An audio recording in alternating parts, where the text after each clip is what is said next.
En este video vamos a ver, o en este y los sucesivos, vamos a ver algo tan importante que se llama teorema fundamental del cálculo. Lo cierto es que este teorema nos va a permitir resolver integrales de una forma muy sencilla o relativamente sencilla, no sé si muy sencilla, sí, sería demasiado osado decir eso, pero no resolviendo el límite de la suma de Riemann, que es algo muy difícil de hacer. Entonces, para eso nos vamos a valer de las antiderivadas que vimos en el video anterior. Entonces, una idea clave o fundamental en lo que es la historia de la matemática es esta.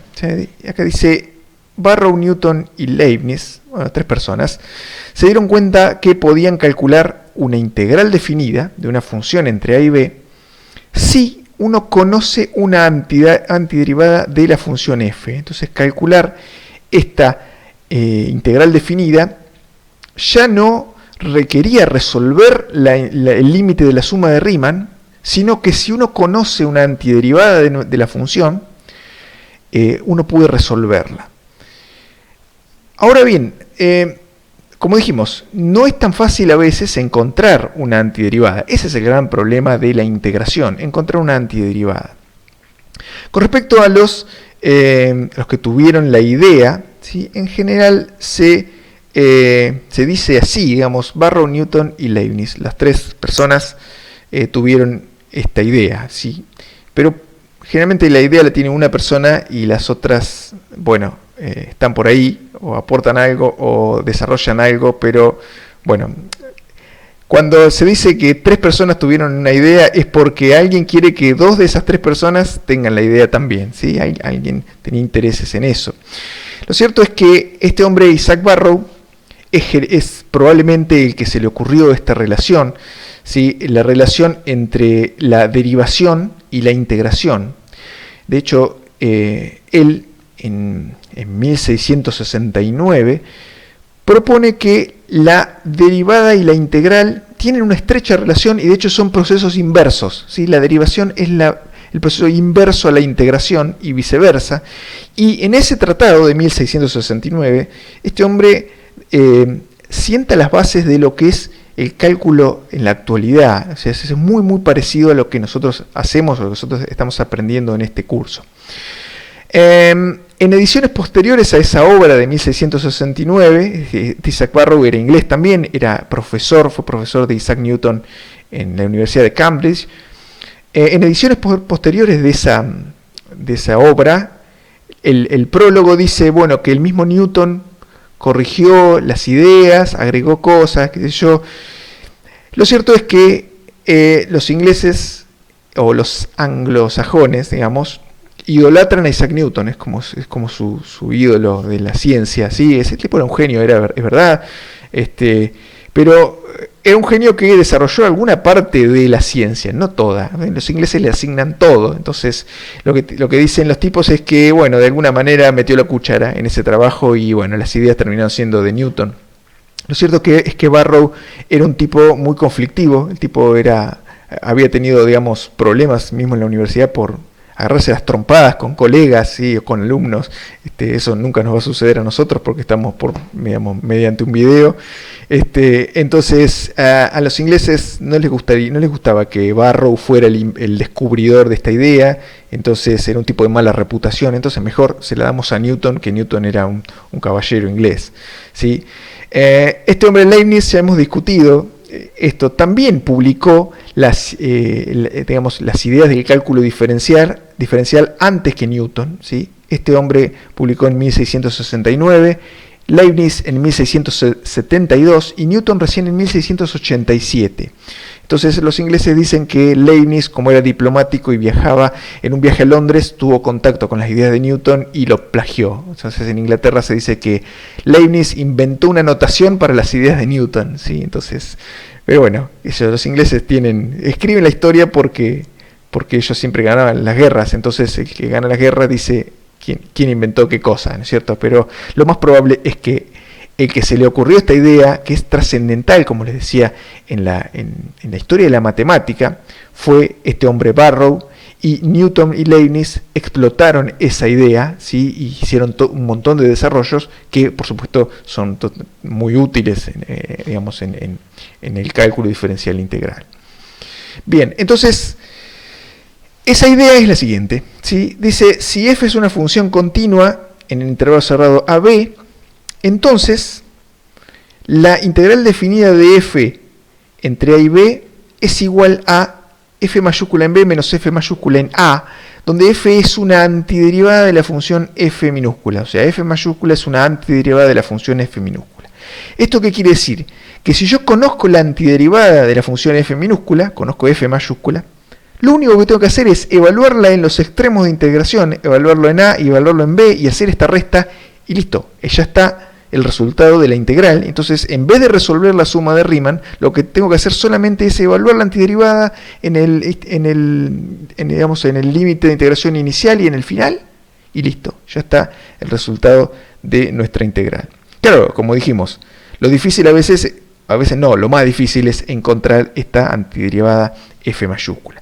No obstante, esto nos dice que relacionamos la integración con la derivación, ¿sí? Relacionamos la integración con la derivación. Entonces, más puntualmente, relacionamos la integración con la antiderivación. Entonces, lo que decimos es que la integral es igual a una antiderivada. Una integral es igual a una antiderivada.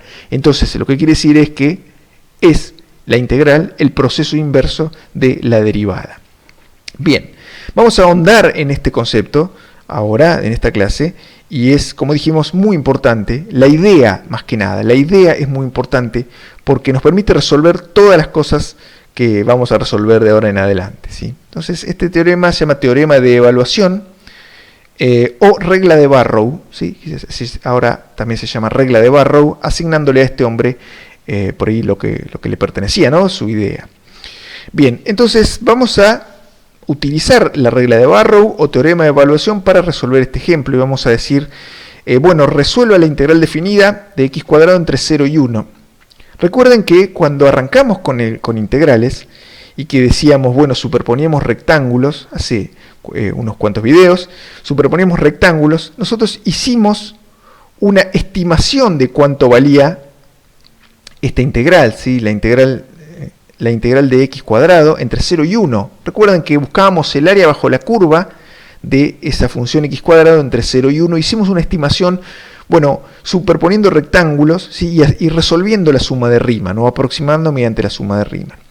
Entonces, ahora lo vamos a hacer mediante el teorema de evaluación, porque nosotros podemos encontrar fácilmente una antiderivada de x cuadrado, ¿sí? Era un tercio de x al cubo. Digamos, la antiderivada de x cuadrado era x al cubo sobre 3.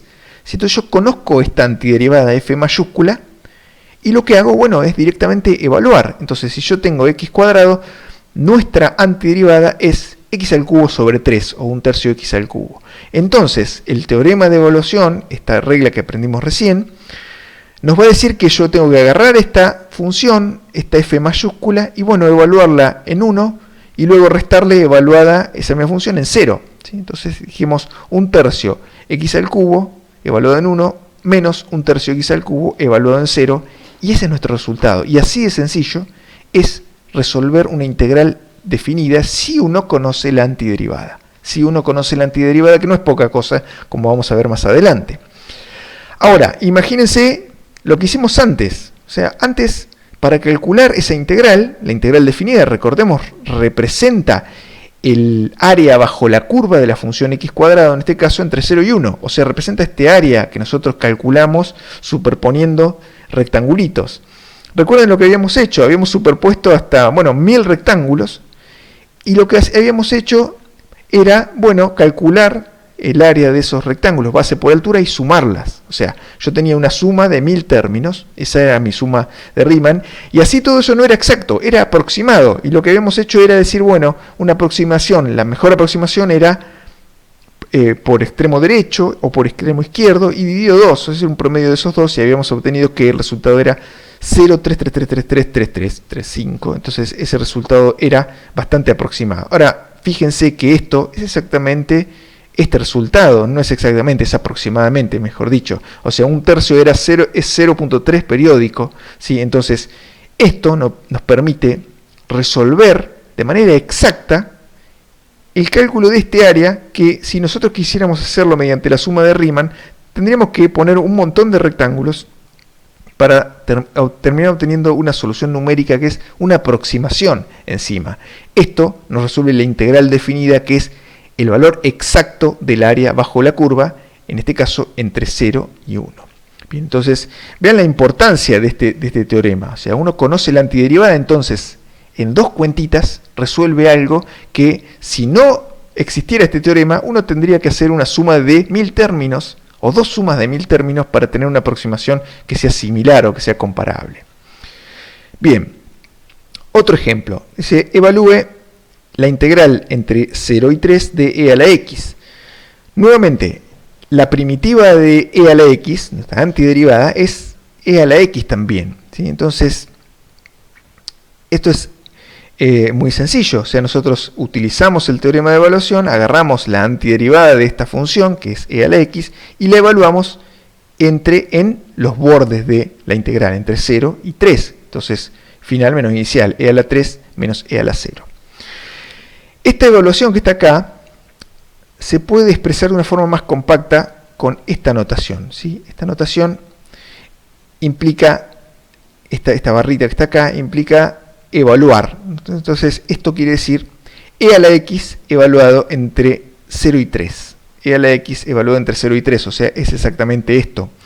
Lo que nos permite o nos simplifica esta notación es que nosotros escribimos la exponencial una sola vez. Entonces acá es una función sencilla, pero imagínense que fuera una función recontra larga, o sea, con cocientes y suma de productos, y si yo quisiera escribirlo de esta manera, tengo que escribirla 2 veces. O sea, entonces esta notación, es una forma de escribirlo, me evita, o sea, me simplifica la escritura, básicamente. Entonces esto implica e a la x evaluado entre 0 y 3. E a la x evaluado entre 0 y 3 quiere decir que yo primero evalúo el extremo final menos el extremo inicial. Entonces, e al cubo menos 1, y ese es el resultado. Entonces, como siempre, uno no olvida lo que está calculando. Cuando uno calcula una integral, lo que calcula es el área bajo la curva de la función que tiene acá adentro entre estos valores, entre 0 y 3. Entonces, entre 0 y 3, el área bajo la curva igual a la x es esta zona pintada de celeste, y eso es lo que hemos calculado. En el caso del programa matemática, la integral, o sea, la integral en este caso se resuelve como e a la x, ¿sí? Esto nos va a dar la primitiva, ¿sí? Esto nos da la antiderivada solita. Entonces, esa es nuestra antiderivada. La antiderivación se expresa de esta manera. Uno dice, da la función y expresa la variable con respecto a cuál la quiere antiderivar, porque recordemos que ahora estamos tratando con funciones de una variable independiente, que es la x, pero en el futuro, análisis 2, no es un futuro muy lejano, vamos a tener funciones de más de una variable independiente. Entonces el programa por eso pide que le indiquen cuál es, porque puede haber más de una. Entonces en este caso hay una. Esta es nuestra antiderivada. Si uno quiere hacer la integral definida, lo que hace es decir, bueno, algo similar, pero en vez de poner la variable solita acá, pone la variable y los bordes de integración. Entonces esto es x entre 0 y 3 entre llaves. Entonces uno resuelve y lo que obtiene es el mismo resultado que nosotros hemos obtenido, por suerte. Entonces quiere decir que esto está bien, nuestro teorema de evaluación funciona y esto está bien aplicado. Bien, un nuevo ejemplo. Dice, halle el área bajo la curva coseno entre 0 y un número real positivo b. Se particularice para el caso b igual pi sobre 2. ¿Sí? Entonces este es un número positivo, un número cualquiera, el número b. Y luego nos pide qué pasa cuando b vale pi sobre 2. Eso es lo que nos está diciendo. Entonces, la curva coseno, digamos, nosotros tenemos que integrarla entre 0 y b. Eso es lo que tenemos que hacer. Entonces, la antiderivada del coseno es el seno. Nosotros conocemos la antiderivada del seno, del coseno. Entonces, lo que tenemos que resolver es esta integral. La integral del coseno de x entre 0 y b, donde b es un número positivo, mayor que 0. Entonces, el teorema de evaluación nos va a decir que si yo conozco la antiderivada de esta f minúscula, que en nuestro caso es coseno, bueno, puedo utilizar este teorema y es fácil la evaluación. Entonces, coseno, la antiderivada es seno, como dijimos aquí. Entonces decimos seno de x evaluado entre 0 y b, en definitiva es seno de b menos seno de 0. Seno de 0 vale 0, entonces el resultado es seno de b. ¿Sí? B es un número positivo que puede ir variando, es un número mayor que 0. Entonces, esto ya nos resuelve lo que nos pide en la primera parte. Dice, cuando b igual pi sobre 2, ¿qué es lo que pasa? Bueno, en el caso de que sea b igual pi sobre 2, el área es seno de pi sobre 2, entonces el área es 1. Entonces, eso es lo que nos está diciendo, que el área entre 0 y pi sobre 2 bajo la curva coseno, o sea, esto que está pintado de celestito, es 1. Si yo quisiera calcular para otro valor de b, bueno, lo único que tengo que hacer es decir, bueno, calcular seno de b y eso nos da el área. Bien, y un último ejemplo es el siguiente, dice, halle la integral, ¿sí? Una integral definida, de y igual x al cubo menos 6x entre 1 y 3. Acá tenemos los límites de integración. Entonces, lo que se nos está pidiendo es la integral de esta función entre 1 y 3. Entonces, nosotros tenemos que decir, bueno, ¿conocemos una primitiva de esta función, de esta resta? Sí, porque esto es una potencia y esto también es x a la 1, o sea que es una potencia. Entonces, yo pienso por regla de potencias de antiderivación y digo x a la cuarta sobre 4, en este caso, y acá es x al cuadrado sobre 2. Entonces, yo conozco la antiderivada, ¿sí? X a la cuarta sobre 4 menos, el 6 por supuesto queda, x al cuadrado sobre 2. Y el teorema, esa es nuestra antiderivada, ¿no? La antiderivada de la función. Pero el teorema de evaluación nos dice que también hay que evaluarla entre 1 y 3, porque si no eso nos quedaba una función de x. ¿Sí? La función no tiene que ser una función, la integral definida, sino un número. Entonces, evaluamos entre 1 y 3, ahí se puede simplificar, 6 dividido 2 da 3. Entonces, evaluamos entre 1 y 3 y obtenemos el resultado, o sea, final menos inicial. Esto es esta función evaluada en 3, menos esto que es esa función evaluada en 1, y eso da menos 4 si uno hace toda esta cuenta. Entonces, un área negativa, sí, o sea, lo que estamos calculando es el área bajo una curva, ¿sí? El área bajo una curva de esta función, y decimos, bueno, es negativa. ¿Eso qué quiere decir? Bueno, el área, bueno, es compleja o no tiene medida. Sí, tiene medida, eso lo hemos conversado. En realidad, uno dice el área bajo la curva, pero lo que calcula es la diferencia de áreas con respecto al eje X. O sea, el área bajo la curva es si la función es siempre positiva, entonces uno calcula el área entre la función y el eje X. Y por supuesto limitado por los bordes de integración. Ahora, si esa función corta, como es este caso, corta el eje, bueno, tiene una parte, entre 1 y 3 tiene una parte por debajo del eje X y otra parte por encima del eje X, entonces lo que nos da la integración es la diferencia entre estas áreas. O sea, esta es negativa y esta es positiva, eso es lo que hace. Esto da negativo, esto da positivo. Bueno, como esta parte, este área es mayor que este área, el resultado da negativo, ¿sí? Eso es lo que quiere decir, no que tenemos un área que es negativa, sino que la diferencia de área, bueno, nos dice que tenemos más área abajo del eje X que encima del eje X.